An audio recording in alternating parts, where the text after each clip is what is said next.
ನನ್ನ ಅತ್ಯಂತ ಪ್ರೀತಿಪಾತ್ರವಾದಂಥ ಶ್ರದ್ಧಾವಂತ ಅಪ್ಪಟ ಭಾರತೀಯ ಸನಾತನ ಧರ್ಮಾವಲಂಬಿಗಳಾದಂಥ ಈ ಸಮಾಜದ ಉನ್ನತಿಗಾಗಿ ನಿರಂತರವಾಗಿ ಪರಿಶ್ರಮ ಪಡುವಂಥ ಮನಃಶಕ್ತಿ, ಇಚ್ಛಾಶಕ್ತಿ, ಆತ್ಮಶಕ್ತಿ ಸಂಪನ್ನರಾದಂಥ ಎಲ್ಲ ಈ ಕಾರ್ಯಕ್ರಮದ ವೀಕ್ಷಣೆಗಾಗಿ ಮತ್ತು ಇದಕ್ಕೂ ಮುನ್ನ ನಡೆದಂಥ ಮೆರವಣಿಗೆ, ತದನಂತರ ಈ ಕಾರ್ಯಕ್ರಮದ ವೇದಿಕೆಯ ಮೇಲೆ ಅದ್ಭುತವಾದಂಥ ಭಾರತೀಯ ಕಲೆಗಳು, ಅದ್ಭುತವಾದಂಥ ನಟನಾ ಸಾಮರ್ಥ್ಯ, ಸಂಗೀತದೊಂದೊಡಗೂಡಿ ಯಕ್ಷಗಾನ, ಶ್ರೇಷ್ಠ ಮಟ್ಟದ ನಿಮ್ಮ ಕಲೆಯ ಒಂದು ವಿಶಿಷ್ಟವಾದ ಎಲ್ಲ ದೇವಾನುದೇವತೆಗಳನ್ನು ನಮಗೆ ಕುಳಿತುಕೊಂಡವ್ರಿಗೆ ಎಲ್ಲರಿಗೂ ದರ್ಶನ ಮಾಡಿಸ್ಬಿಟ್ಟಂಥ ಎಲ್ಲ ಕಲಾ ತಂಡದ ವಿಶೇಷವಾದಂಥ ಕಲಾ ಪ್ರದರ್ಶಕ ಮಂಡಳಿಯವರಿಗೆ ಇನ್ನೂ ಜೋರಾದ ಕರತಾಡನ.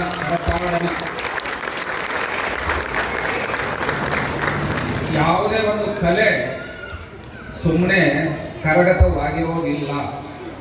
ಅದಕ್ಕೆ ಜೀವ, ಸಮಯ, ಶಕ್ತಿ, ಪರಿಶ್ರಮ ಅದೆಲ್ಲವನ್ನು ಪಟ್ಟಿರ್ತಾರೆ. 5-10 ನಿಮಿಷದ ಈ ಪ್ರದರ್ಶನಕ್ಕಾಗಿ ಆ ಪಾಪ ಅವು ಎಷ್ಟು ಮಕ್ಕಳು, ಹಿರಿಯರು, ಅವರೆಲ್ಲ ತರಬೇತಿ ಮಾಡಿದಂಥ ಶಿಕ್ಷಕರು ಎಷ್ಟು ಪರಿಶ್ರಮ ಪಟ್ಟಿರ್ತಾರೆ. ಅದನ್ನೆಲ್ಲ ನಾವು ಗೌರವಿಸಬೇಕು. ಯಾವಾಗ ನಾವು ಶ್ರೇಷ್ಠ ಮಟ್ಟದ ಉನ್ನತ ವಿಚಾರಗಳನ್ನು ಆಸ್ವಾದಿಸುವ ಮನಃಶಕ್ತಿ ಇರುತ್ತೋ, ಎಲ್ಲಿ ಕಾವ್ಯ, ಶಾಸ್ತ್ರ, ವಿನೋದ, ಸಂಗೀತ, ಸಾಹಿತ್ಯ ಇದರಲ್ಲಿ ಆನಂದ ಪಡುವಂತ ಮನಸ್ಸುಗಳು ಯಾವ ಸಮಾಜದಲ್ಲಿ ಜಾಸ್ತಿ ಇರುತ್ತೋ, ಯಾವ ಸಮಾಜದಲ್ಲಿ ಶ್ರೇಷ್ಠ ಮಟ್ಟದ ಕೇವಲ ಉದರ ಉಪಾಸನೆ ಅಲ್ಲ, ಹೊಟ್ಟೆಪಾಡು ಮನುಷ್ಯನ ಜೀವನಕ್ಕೆ ಸಂಬಂಧಪಟ್ಟ ವಿಚಾರ ಅಲ್ಲ. ಮನುಷ್ಯನನ್ನು ಬಿಟ್ಟು ಎಲ್ಲಾ ಜೀವಿಗಳಿಗೂ ಹೊಟ್ಟೆಪಾಡು ಜೀವನ. ಮನುಷ್ಯ ಸಂತೋಷ ಪಡೋದು ಕಲೆಯಲ್ಲಿ, ಸಂಗೀತದಲ್ಲಿ, ಕಾವ್ಯ, ಶಾಸ್ತ್ರ, ನಟನ 64 ಭಾರತೀಯ ಅದ್ಭುತವಾದಂಥ ಕಲಾ ಪ್ರಕಾರಗಳಲ್ಲಿ ಇಡೀ ಜಗತ್ತನ್ನೇ ದಿಗ್ಭ್ರಮೆಗೊಳಿಸಿದಂಥ ಭಾರತೀಯ ಋಷಿಗಳ ಸಂಜಾತರು ನಾವು. ಇಲ್ಲಿ ಜ್ಞಾನ ಸೂರ್ಯ ಉದಯವಾಗಿ ಜಗತ್ತಿಗೆ ಬೆಳಕು ಕೊಟ್ಟಂತ ಪ್ರಾಚೀನ ಭಾರತೀಯ ಜನಾಂಗದ ವ್ಯಕ್ತಿಗಳು ನಾವು. ಆ ಹೆಮ್ಮೆ ನಮ್ಮ ಹೃದಯದಲ್ಲಿರಬೇಕು. ಅದಮ್ಯ ಉತ್ಸಾಹ, ಅನಂತ ಪರಿಶ್ರಮ, ಸಾಹಸ, ಎಲ್ಲ ರೀತಿಯಾದಂಥ ಯಾವುದೇ ಎದೆಗಾರಿಕೆಯನ್ನ ಪ್ರದರ್ಶನ ಮಾಡುವ ಸಂದರ್ಭ ಬಂದರೆ ತಸ್ಮಾತ್ ಉತ್ಕೃಷ್ಟ ಕೌಂತ್ಯಯ ಯುದ್ಧಾಯ ಕೃತ ನಿಶ್ಚಯ. ಸಮಾಜದ ಉನ್ನತಿಗಾಗಿ, ರಾಷ್ಟ್ರದ ರಕ್ಷಣೆಗಾಗಿ, ಸಂಸ್ಕೃತಿಯ ಪರಂಪರೆಯ ಉಳಿವಿಗಾಗಿ ಹೋರಾಟ ಮಾಡುವ ಸಂದರ್ಭ ಬಂದ್ರೆ ನಾ ಮುಂದು ಅಂತ ಎದೆ ತಟ್ಟಿ ಎದೆಗೊಡ್ಡಿ ಮುಂದೆ ಬರುವ ದಾರ್ಢ್ಯ, ವೀರ್ಯವಂತ, ಬಲಾಢ್ಯ ಹಿಂದುವಿನ ಅವಶ್ಯಕತೆ ಇದೆ. ಅಂತ ಹಿಂದೂಗಳ, ಅಂತ ಸನಾತನ ಭಾರತೀಯ ವ್ಯಕ್ತಿಗಳ ನಿರ್ಮಾಣ ಸ್ವಾಮಿ ವಿವೇಕಾನಂದರ ಕನಸಾಗಿತ್ತು. ಸಮಾಜದ ನಿರ್ಮಾಣ ಅಂದ್ರೆ ಯಾವ ಸಮಾಜದಲ್ಲಿ ಪರಾಕ್ರಮಶಾಲಿಗಳು, ಬುದ್ಧಿವಂತರು, ತಪಸ್ವಿಗಳು, ಜ್ಞಾನಿಗಳು, ಸಂಗೀತಗಾರರು, ಸಾಹಿತಿಗಳು, ಅದ್ಭುತವಾದಂಥ ಕಲಾ ಉಪಾಸಕರ ಸಂಖ್ಯೆ ಎಲ್ಲಿರುತ್ತೋ ಅದನ್ನ ಶ್ರೇಷ್ಠ ಮಟ್ಟದ ಸಮಾಜ. ಜಗತ್ತಿನಲ್ಲಿ ಹಲವಾರು ನಾಗರಿಕತೆಗಳು ಅಳಿದು ಹೋಗಿದವೆ. ಎಲ್ಲಿ ಗ್ರೀಸು, ರೋಮನ್ ಚಕ್ರಾಧಿಪತ್ಯ ಆಳಿದಂತಹ ಸ್ಥಳದಲ್ಲಿ ಜೇಡ್ರ ಬಲೆ ಕಟ್ಟಿದೆ. ಜೇಡ್ರ ಬಲೆ ಅಂದ್ರೆ ದೇವಗಳ ವಾಸಸ್ಥಾನವಾಗಿದೆ. ಜಗತ್ತಿನಲ್ಲಿ ಸಂಪತ್ತಿನಿಂದ ಮೆರೆದಾಡಿದಂತ ಎಲ್ಲಾ ಚಕ್ರಾಧಿಪತಿಗಳು ಅವರು ಇತಿಹಾಸದ ಕಾಲಗರ್ಭದಲ್ಲಿ ಭೂಮಿ ಒಳಗಡೆ ಮಾಯವಾಗಿ ಹೋಗಿದ್ದಾರೆ. ಅವರ ಗುರುಡೆಗಳು ಸಿಗಲ್ಲ ಇವತ್ತು. ಆದರೆ ನಮ್ಮ ದೇಶದಲ್ಲಿ ಕೇವಲ ಶಾಂತಿ ಮತ್ತು ದಯೆಯಿಂದ ಅರ್ಧ ಪ್ರಪಂಚವನ್ನೇ ಗೆದ್ದಂತ ಬುದ್ಧನ ಅನುಯಾಯಿಗಳು ಅಂತ ಹೇಳ್ಕೊಂತವ್ರ ಸಂಖ್ಯೆ ಇವತ್ತು ಜಗತ್ತಿನಲ್ಲಿ ಅರ್ಧ ಜನಸಂಖ್ಯೆ ಇದೆ. ಕೇವಲ ಜ್ಞಾನ ಶಕ್ತಿಯಿಂದ, ತಪಸ್ಸಿನಿಂದ, ಪ್ರೀತಿಯಿಂದ, ದಯೆಯಿಂದ ಜಗತ್ತನ್ನು ಗೆದ್ದಂತ ಬುದ್ಧನ ದೇಶಗಳು, ಬುದ್ಧನ ಹೆಸರಿನಲ್ಲಿ ಯಾವ ನಾಡಿನಲ್ಲಿ ಬುದ್ಧ ತಪಸ್ಸನ್ನು ಮಾಡಿ ಜಗತ್ತಿಗೆ ಬೆಳಕೊಟ್ಟು ಜಗತ್ತಿನ ಇತರ ದೇಶಗಳಿಗೆ ಪಸರಿಸಿತು ಅಂತ ಬುದ್ಧನ ದೇಶಕ್ಕೆ ಸಂಬಂಧಪಟ್ಟಂತ ವ್ಯಕ್ತಿಗಳು ನಾವು. ಶಂಕರಾಚಾರ್ಯರನ್ನು ಕೊಟ್ಟಂತ ದೇಶಕ್ಕೆ ಸೇರಿದಂತ ವ್ಯಕ್ತಿಗಳು ನಾವು. ಕೈಯಲ್ಲಿ ಬಿಡಿಗಾಸಿಲ್ಲದೆ ಇದ್ರು 30 ವರ್ಷ ದಾಟದ ಭಾರತೀಯ ತರುಣ ಸನ್ಯಾಸಿ ಅಮೆರಿಕದ ಎಲ್ಲಾ ಬುದ್ಧಿವಂತರನ್ನ ತನ್ನ ಬುದ್ಧಿ ಶಕ್ತಿಯಿಂದ ಗೆದ್ದು ಜಗತ್ತನ್ನೇ ಬೆರಗುಗೊಳಿಸಿದಂತ ಸ್ವಾಮಿ ವಿವೇಕಾನಂದರ ಭಾರತ ದೇಶದ ಅಪ್ಪಟ ದೇಶಾಭಿಮಾನಿ ಪ್ರಜೆಗಳು ನಾವು ಅನ್ನೋ ಹೆಮ್ಮೆ ಇರಬೇಕು. ಆ ಹೆಮ್ಮೆ ನಮ್ಮ ಮಕ್ಕಳಲ್ಲಿ ತುಂಬಬೇಕು. ಸ್ವಾಮಿ ವಿವೇಕಾನಂದರು ಅದನ್ನೇ ಹೇಳಿದ್ರು, my faith, my hope lies in the younger generation, the modern generation. Out of them will come my soldiers. They will work out all problems, whole problems like lions. ಸಿಂಹ ಸದೃಶ ಪರಾಕ್ರಮಶಾಲಿಗಳಾದ ತರುಣ ಜನಾಂಗದ ಮೇಲೆ ನನ್ನ ವಿಶ್ವಾಸವಿದೆ, ನನ್ನ ನಂಬಿಕೆ ಇದೆ. ಭಾರತ ದೇಶದ ಎಲ್ಲ ಸಮಗ್ರ ಭಾರತ ದೇಶದ ಸಮಗ್ರ ಸಮಸ್ಯೆಗಳನ್ನ ಅವುಗಳ ಮೂಲೋತ್ಪಾಟನೆ ಮಾಡಿ ಬಲಿಷ್ಠ ಭಾರತದ ಅದ್ಭುತವಾದಂತ ಯಾವ ಪ್ರಾಚೀನ ಭಾರತ ಸುವರ್ಣಯುಗ ಕಂಡಿತ್ತೋ, ಜಗತ್ತು ಕಗ್ಗತ್ತಲೆಯ ಖಂಡವಾದಂತ ಸಂದರ್ಭದಲ್ಲಿ, ಕಗ್ಗತ್ತಲೆಯಲ್ಲಿ ತೊಳಲಾಡ್ತಾ ಇದ್ದಂತ ಸಂದರ್ಭದಲ್ಲಿ ಕಲೆ, ಸಾಹಿತ್ಯ, ಸಂಗೀತ ಸುವರ್ಣಯುಗ ಕಂಡಂತ ಪ್ರಾಚೀನ ಭಾರತವನ್ನ ಮತ್ತೊಮ್ಮೆ ನಾವು ಪುನರ್ ಸೃಷ್ಟಿ ಮಾಡಬೇಕಾಗಿದೆ. ಈ ವಿಚಾರಗಳಿಂದ, ಈ ಆಚಾರಗಳಿಂದ, ಈ ಅದ್ಭುತವಾದಂತ ಪರಂಪರೆ ಸಂಸ್ಕೃತಿಯ ಶಕ್ತಿಯಿಂದ ಸ್ವಾಮಿ ವಿವೇಕಾನಂದರು ಇನ್ನೂ ಒಂದು ಹೆಜ್ಜೆ ಮುಂದಕ್ಕೆ ಹೋಗಿ ಹೇಳ್ತಾರೆ, ನಮಗೆ ನಾಚಿಕೆ ಆಗಬೇಕು. ಹಿಂದೂಗಳನ್ನು ಬೈದಂತ ಒಬ್ಬ ಸನ್ಯಾಸಿ ಸ್ವಾಮಿ ವಿವೇಕಾನಂದರು ಹೇಗೋ, ಹಿಂದೂಗಳ ಮಹಿಮೆಯನ್ನ ಜಗತ್ತಿನಾದ್ಯಂತ ಕೊಂಡಾಡಿದಂತ ಒಬ್ಬ ಧೀರ ಸನ್ಯಾಸಿ ಸ್ವಾಮಿ ವಿವೇಕಾನಂದರು. ಅವರು ನಮ್ಗೆಲ್ಲರನ್ನು ಚಾಟಿ, ಕುದುರೆಯನ್ನು ಓಡಿಸಬೇಕಾದ್ರೆ ಚಾಟಿ ಕೈಯಲ್ಲಿ ಇರುತ್ತಲ್ಲ ಸವಾರನಿಗೆ, ಹಾಗೆ ಚಾಟಿ ಏಟನ್ನು ಕೊಟ್ಟು ಬಳಿಲೆಬ್ಬಿಸಿದ್ರು. ಅದನ್ನ ಪಾಶ್ಚಿಮಾತ್ಯ ಒಬ್ಬ ಅದ್ಭುತವಾದಂತ ಕವಿ ರೋಮೆನ್ ರೋಲ್ಯಾಂಡ್ ಅಂತ, ಅವರು ಅಮೆರಿಕದಿಂದ ಹಿಂದಿರುಗಿ ಕೊಲಂಬೋ ನಗರಕ್ಕೆ ಜನವರಿ 15, 1897 ಫಸ್ಟ್ ಲ್ಯಾಂಡ್ ಆದಾಗ ಶಿಪ್ ಇಂದ ಬಂದು ಕೊಲಂಬೋಗೆ ಬಂದರು.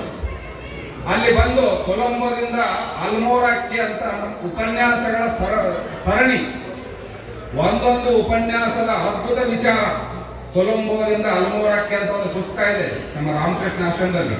ಸಾಧ್ಯವಾದ್ರೆ ಪ್ರತಿಯೊಬ್ಬ ಹಿಂದುವಿನ ಒಂದು ನಿತ್ಯ, ಪ್ರತಿಯೊಬ್ಬರ ಕೈಯಲ್ಲಿರಬೇಕಾದಂತಹ ದೇಶಭಕ್ತಿಯ ಅದ್ಭುತ ವಿಚಾರಗಳನ್ನು ಒಳಗೊಂಡಂತ ಪುಸ್ತಕ. ನಿಮ್ಮ ಮಕ್ಕಳ ಕೈ ಕೊಡಬೇಕು, ನೀವು ಗಿಫ್ಟ್ ಕೊಡಬೇಕು. ಅಂತ ವಿಚಾರ ಕ್ರಾಂತಿಯನ್ನು ಎಬ್ಬಿಸಿದಂತ ಆ ಸ್ವಾಮಿ ವಿವೇಕಾನಂದರ ಅದ್ಭುತವಾದಂತಹ ಪ್ರಸಂಗವನ್ನ ಒಬ್ಬ ವ್ಯಕ್ತಿ ಹೇಳ್ತಾರೆ, I have seen Swami Vivekananda and his words are fire. ಬೆಂಕಿಯ ಉಂಡೆಗಳು ತಮಸ್ಸಿನಲ್ಲಿ ತೊಳಲಾಡ್ತಾ ಇದ್ದಂತ, ದಾಸ್ಯ ಪ್ರವೃತ್ತಿಯಲ್ಲಿ ಮುಳುಗಿ ಹೋಗಿದ್ದಂತ ಭಾರತೀಯರನ್ನು ಎಬ್ಬಿಸುವುದಕ್ಕೆ ಅವರು ಕ್ರಿಶ್ಚಿಯನ್ ಆಥರ್, ಲೇಖಕ ಕ್ರಿಶ್ಚಿಯನ್, ಅದಕ್ಕೋಸ್ಕರ ಅವರೊಂದು ಬೈಬಲ್ನ ಉದಾಹರಣೆ ಕೊಡ್ತಾರೆ. ಬೈಬಲ್ ಅಲ್ಲಿ ಸತ್ತು ಶವವಾಗಿ ಬಿದ್ದಿರುವಂತಹ ವ್ಯಕ್ತಿಗಳ ಹತ್ತಿರ ಕ್ರಿಸ್ತ ಹೋಗಿ ಎದ್ದೇಳು ಅಂದ್ರೆ ಶವಗಳು ಎದ್ದು ಕುಡಿದಾಡ್ತಿದ್ವು ಅಂತೆ. ಅದರ ಉದಾಹರಣೆ ಬೈಬಲ್ ಕತೆ, ಅದು ಕತೆ, ಅದು ನಂಬಿಕೆಗೆ ಎಷ್ಟು ಗೊತ್ತಿಲ್ಲ. ಆದ್ರೆ ವಿವೇಕಾನಂದರ ವಿಚಾರವನ್ನು ಆ ವ್ಯಕ್ತಿ ಹೇಳ್ತಾರೆ ಮುಂದುವರೆದು, ಇದು ಬೈಬಲ್ಲಿನ ಕಥೆ, ನಂಬುವವರು ನಂಬಿ, ಬಿಟ್ಟರು ಬಿಡಿ, ನಂಬಿಕೆಗೆ ದೂರವಾಗಿದ್ದೇ ಇರಬಹುದು. ಆದ್ರೆ ಸ್ವಾಮಿ ವಿವೇಕಾನಂದರ ಮಾತುಗಳು ಹೇಗಿದ್ದು ಅಂದ್ರೆ, ದಾಸ್ಯ ಪ್ರವೃತ್ತಿಯಲ್ಲಿ ತಮಸ್ಸಿನಲ್ಲಿ ಮುಳುಗಿದ್ದಂತ ಭಾರತೀಯ ತರುಣ ಜನಾಂಗವನ್ನ ಅವರ ವಿಚಾರ ಕ್ರಾಂತಿಗಳಿಂದ ಹೇಗೆ ಬಡಿದೆಬ್ಬಿಸಿದ್ರು ಅಂದ್ರೆ, ಮಲಗಿದ್ದವರೆಲ್ಲ ಎದ್ದು ಇಲ್ಲಿ ನಮ್ಮನ್ನ ಆಳ್ತಾ ಇದ್ದಂತ ಬ್ರಿಟಿಷರನ್ನ ಒದ್ದು ಓಡಿಸುವಷ್ಟರ ಮಟ್ಟಿಗೆ ಬಲಾಢ್ಯರಾದರು. ಅದು ವಿವೇಕಾನಂದರ ವಿಚಾರ ಕ್ರಾಂತಿ. ಅದರಲ್ಲಿ ಪ್ರಭಾವಿತರಾದಂತಹ ಸುಭಾಷ್ ಚಂದ್ರ ಬೋಸ್, ಬಂಗಾಳದ ಕ್ರಾಂತಿಕಾರಿಗಳು. ದೇಶ ಸ್ವಾತಂತ್ರ್ಯ ಪಡೆಯಿತು ಅನ್ನೋದನ್ನ ಅಷ್ಟೇ ಇತಿಹಾಸದಲ್ಲಿ ಓದ್ತೇವೆ. ದೇಶದ ಸ್ವಾತಂತ್ರ್ಯಕ್ಕಾಗಿ ಹೋರಾಡಿದಂತಹ ವ್ಯಕ್ತಿಗಳಿಗೆ ಸ್ಫೂರ್ತಿ ಎಲ್ಲಿಂದ ಬಂತು ಯಾರಿಗೂ ಗೊತ್ತಿಲ್ಲ. ಆ ಸ್ಫೂರ್ತಿ ಬಂದದ್ದು ಸ್ವಾಮಿ ವಿವೇಕಾನಂದರಿಂದ. ಹಾಗೆ ಮತ್ತೊಮ್ಮೆ ಭಾರತದ ಅದ್ಭುತವಾದಂತಹ ಹಿಂದೂ ಸಮಾಜೋತ್ಸವದ ಈ ವಿರಾಟ್ ಸನಾತನ ವಿಶ್ವ ಹಿಂದೂ ಸಮಾಜೋತ್ಸವವಾಗಬೇಕಿದು. ನಮ್ಮ ಸಣ್ಣ ಈ ವಲಯದ ಈ ಹಿಂದೂ ಸಮಾಜೋತ್ಸವ ವಿಶ್ವ ವಿರಾಟ್ ಹಿಂದೂ ಸಮಾಜೋತ್ಸವದ ಕಾರ್ಯಕ್ರಮವಾಗಿ ಪರಿವರ್ತನೆ ಆಗಬೇಕು. ಇದು ಸ್ವಾಮಿ ವಿವೇಕಾನಂದರ ಕನಸು, ನನ್ನ ಶಬ್ದಗಳ ಗಲಾಟೆ ಅಲ್ಲ. ಸ್ವಾಮಿ ವಿವೇಕಾನಂದರ ಅಕ್ಷರಶಃ ಪದಗಳು ಏನು ಅಂತ ಹೇಳಿದ್ರೆ, we must go out and conquer the whole world through our spiritual power. Exact words, ಅವರ ನಿಜವಾದ ಶಬ್ದಗಳಿವೆ. ನಾವು ಇತರ ಜನಾಂಗವನ್ನು ಎಂದೂ ಖಡ್ಗ ಶಕ್ತಿಯಿಂದ ಗೆಲ್ಲದ ವ್ಯಕ್ತಿಗಳು. ಯಾವ ದೇಶದ ಮೇಲೆ ಆಕ್ರಮಣ ಮಾಡಲಿಲ್ಲ. ಆದರೆ ಸ್ವಾಮಿ ವಿವೇಕಾನಂದರು ನಮಗೆ ಕರೆ ಕೊಡ್ತಾರೆ, ಇತರ ಎಲ್ಲ ಜನಾಂಗಗಳ ಮೇಲೆ, ರಾಷ್ಟ್ರಗಳ ಮೇಲೆ ಹಿಂದೂ ಆಕ್ರಮಣ ಮಾಡಬೇಕು.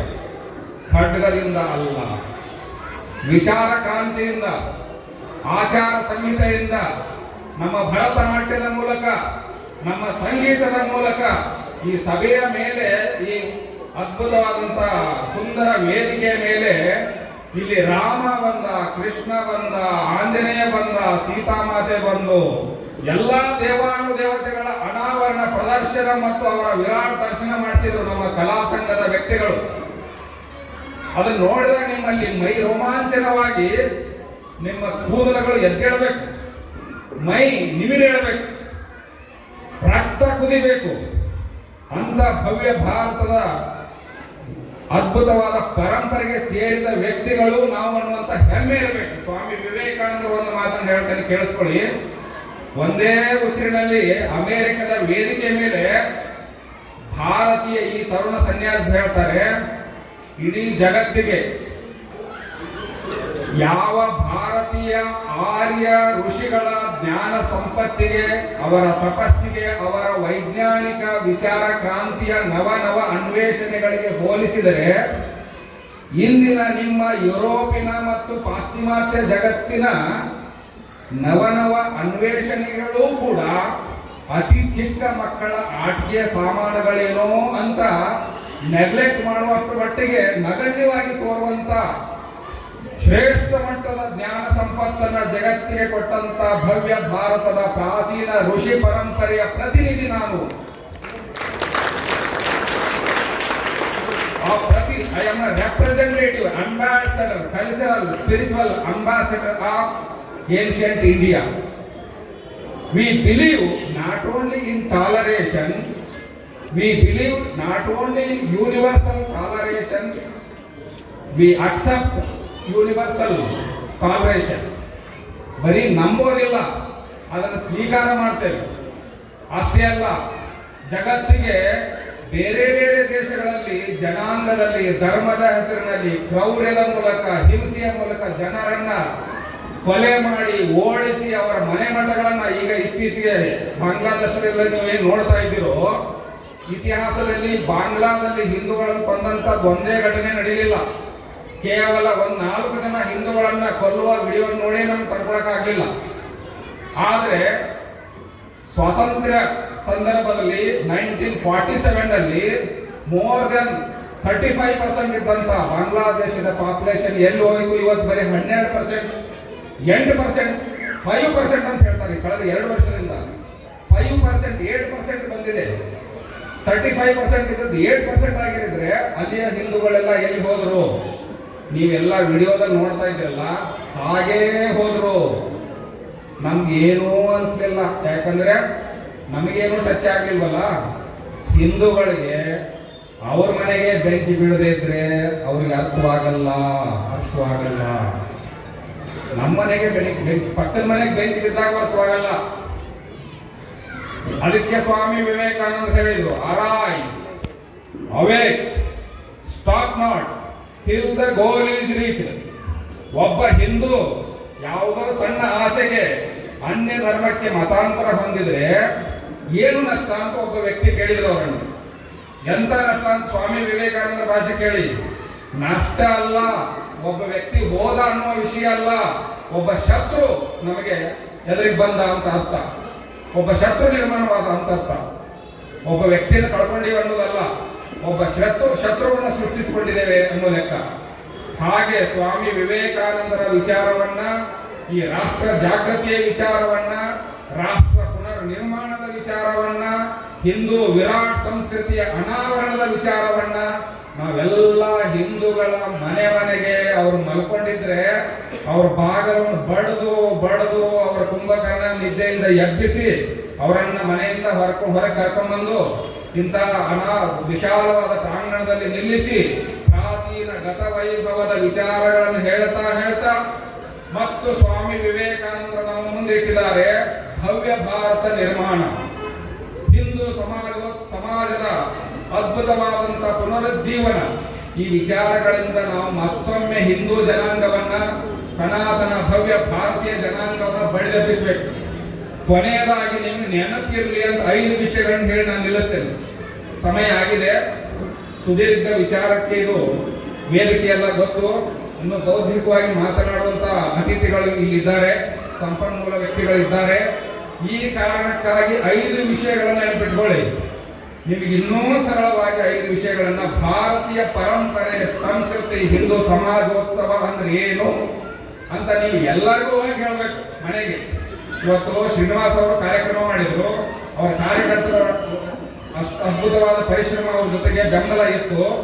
ಇಂಥ ಕಾರ್ಯಕ್ರಮ, ಮೆರವಣಿಗೆ, ಭರತನಾಟ್ಯ, ಸಂಗೀತ ಎಲ್ಲ ಮಾಡಿದ್ರು. ಸ್ವಾಮಿಗಳು ಏನ್ ಹೇಳಿದ್ರು ಅಂತ ಕೇಳಿದ್ರೆ ಈ 5 ವಿಷಯಗಳನ್ನ ನೀವು ಹೋಗಿ ಹೇಳ್ಬೇಕು ಪ್ರತಿಯೊಬ್ಬರಿಗೂ. ಏನ್ ಹೇಳಿದ್ರು ಅಂದ್ರೆ ಏನ್ ಹೇಳಿದ್ರು? ಗಂಗಾ, ಗಾಯತ್ರಿ, ಗುರು, ಗೀತಾ. ಗಂಗಾ, ಗಾಯತ್ರಿ, ಗೀತಾ, ಗುರು ಮತ್ತು ಗೋ. ಗಂಗಾ ಮಾತಾ, ಗಾಯತ್ರಿ ಮಾತಾ, ಗೀತಾ ಭಗವದ್ಗೀತಾ, ಗುರು ಪರಂಪರೆ ಮತ್ತು ಗೋಮಾತಾ. ಇದೇ ಸನಾತನ ಭಾರತೀಯ ಸಂಸ್ಕೃತಿಯ 5 ಅಂಶಗಳು, 5 ಶಬ್ದಗಳಲ್ಲಿ, 5 ಪದಗಳಲ್ಲಿ ಹೇಳಿರೋದು. ಗಂಗೆಯ ಮೂಲಕ ಗಂಗಾ ನದಿ, ಸಿಂಧೂ ನದಿಯ ಆ ಇಕ್ಕೆಲ ಪ್ರದೇಶಗಳಲ್ಲಿ ಅದ್ಭುತವಾದಂತಹ ಸನಾತನ ಭವ್ಯ ಭಾರತದ ಸಂಸ್ಕೃತಿ ಪ್ರಾರಂಭವಾಯಿತು. ಅದನ್ನ ಸಿಂಧೂ ನಾಗರಿಕತೆಯ ತೊಟ್ಟಿಲು ಅಂತ ಹೇಳ್ತಾರೆ. ಸಿಂಧೂ ನಾಗರಿಕತೆಯ ತೊಟ್ಟಿಲಲ್ಲ, ಜಗತ್ತಿನ ಎಲ್ಲಾ ನಾಗರಿಕತೆಗಳಿಗಿಂತ ದೊಡ್ಡ ನಾಗರಿಕತೆ ಮತ್ತು ಅದ್ಭುತವಾದಂತ ಅತ್ಯಂತ ಮಾಡರ್ನ್ ಸಿವಿಲೈಸೇಷನ್, ನಗರೀಕರಣವನ್ನು ಜಗತ್ತಿಗೆ ಪರಿಚಯ ಮಾಡಿಕೊಟ್ಟಂತ ಸಿಂಧೂ ನಾಗರಿಕತೆ ಅಂದ್ರೆ ಅದರ ಅರ್ಥ ಏನು? ಹಿಂದೂ ನಾಗರಿಕತೆ. ಸಿಂಧು ಕಾಲಾಂತರದಲ್ಲಿ ಅದನ್ನ ಉಚ್ಚಾರಣೆ ಮಾಡೋದಕ್ಕಾಗದೆ ಅದು ಸಿಂಧು ಹೋಗಿ ಹಿಂದೂ ನಾಗರಿಕತೆ. ಸಿಂಧು ನಾಗರಿಕತೆ ಅಲ್ಲ, ಎಕ್ಸಾಕ್ಟ್ಲಿ ಪ್ರೊನೌನ್ಸಿಯೇಷನ್ ಅಂದ್ರೆ ಸಿಂಧು ನಾಗರಿಕತೆ. ಅಲ್ಲಿ ನದಿಗಳ ಇಕ್ಕೆಲಗಳಲ್ಲಿ ಋಷ್ಯಾಶ್ರಮಗಳು, ಪರ್ವತದ ಪ್ರದೇಶದ ಆ ಎತ್ತರದ ಗಗನಚುಂಬಿ ಎತ್ತರದ ಶಿಖರಗಳ ಪಕ್ಕದಲ್ಲಿ ನದಿಗಳ ಆ ವಿಶಾಲವಾದಂತಹ ಹುಲ್ಲುಗಾವಲ ಪ್ರದೇಶದಲ್ಲಿ ನಾಗರಿಕತೆ ಬೆಳೀತು. ಅದನ್ನ ಗಂಗಾ ಮಾತೆಯ ಅದ್ಭುತವಾದಂತಹ ಗಂಗಾ ಸ್ತೋತ್ರ, ಆದಿಶಂಕರಾಚಾರ್ಯರೆಲ್ಲ ಗಂಗಾ ಸ್ತೋತ್ರ ಮಾಡಿದ್ರು. ಗಂಗಾ ನಮಗೆ ಪವಿತ್ರವಾದ ಗಂಗಾ ನದಿ. ಸ್ವಾಮಿ ವಿವೇಕಾನಂದರು ಅಮೆರಿಕಕ್ಕೆ ಹೋದ್ರು ಕೂಡ ಗಂಗಾ ನದಿಯ ನೀರನ್ನ ಎತ್ಕೊಂಡು ಹೋಗಿದ್ರು. ಅವ್ರಿಗೆ ಯಾವಾಗ ಪಾಶ್ಚಿಮಾತ್ಯ ಜಗತ್ತುಗಳಲ್ಲಿ ಓಡಾಡ್ತಾ ಇದ್ದಾಗ ನಾನು ಅಪವಿತ್ರ ನದಿ ಅಂದಾಗೆಲ್ಲ ಅವ್ರ ಮೈ ಮೇಲೆ ಗಂಗಾ ನೀರನ್ನ ಸಿಂಪಡಿಸ್ಕೊಳ್ತಾ ಇದ್ದಂತ ಅದ್ಭುತವಾದಂತ ಪರಿಚಯ ವಿಚಾರಗಳು ಬರ್ತವೆ. ಅದು ಗಂಗಾ, ಆ ಗಂಗಾ ನದಿಯ ಮಹತ್ವ. ಇನ್ನು ಗಾಯತ್ರಿ ಮಂತ್ರವನ್ನು ಕೊಟ್ಟಂತ ಋಷಿ ವಿಶ್ವಾಮಿತ್ರರು. ಹಾಗೆ ಭಗವದ್ಗೀತೆ ಹಿಂದೂಗಳಿಗೆ ಸಮಗ್ರ ವೇದ ಉಪನಿಷತ್ತುಗಳನ್ನು ಎಲ್ಲವನ್ನು ಸರ್ವೋಪನಿಷದೋ ಗಾವೋ ದೋಗ್ಧ ಗೋಪಾಲನಂದನ ಪಾರ್ಥೋ ವತ್ಸ ಸುಧೀರ್ ಭೋಕ್ತ ದುಗ್ಧಂ ಗೀತಾಮೃತಂ ಮಹತ್. ಇಡೀ ಸರ್ವ ಉಪನಿಷತ್ ಷಡ್ ದರ್ಶನ ವೇದಶಾಸ್ತ್ರ ಪುರಾಣಗಳನ್ನು ಎಲ್ಲವನ್ನು ಬಟ್ಟಿ ಇಳಿಸಿ ಒಂದು ಪುಸ್ತಕದಲ್ಲಿ ಹಿಡಿದಿಟ್ರೆ ಅದೇನಾಗತ್ತೆ ಅಂದ್ರೆ ಅದು ಭಗವದ್ಗೀತೆ, ಅದು ಗೀತೆ, ನಮ್ಮ ಗೀತೆ, ಹಿಂದೂ ಧರ್ಮದ ಗೀತೆ. ಇನ್ನು ಗುರು ಪರಂಪರೆ, ಋಷಿಗಳು ಮುನಿಗಳು ಸಂತರ ಈ ಪರಂಪರೆ. ಎಷ್ಟೇ ಪುಸ್ತಕ ಇದ್ರು, ಏನೇ ನದಿ ಇದ್ರು, ಏನೇ ಪರ್ವತ ಇದ್ರು, ಎಂತ ನಗರವಿದ್ರು, ಏನೆಲ್ಲ ಸಂಪತ್ತಿದ್ರು, ನಮಗೆ ಇನ್ಸ್ಪಿರೇಷನ್ ಸಿಗೋದು ವ್ಯಕ್ತಿಗಳ ಮೂಲಕವೇ. ಅದನ್ನೇ ಗುರು ಒಬ್ಬ ಮನುಷ್ಯನಾಗಿ ಬರ್ತಾನೆ, ಅದು ಗುರು ಶಕ್ತಿ. ಅದರ ಮೇಲೆ ನಾವು ನೆನಪಿಟ್ಕೋಬೇಕು ಗುರು ಮಹಿಮೆಯನ್ನು.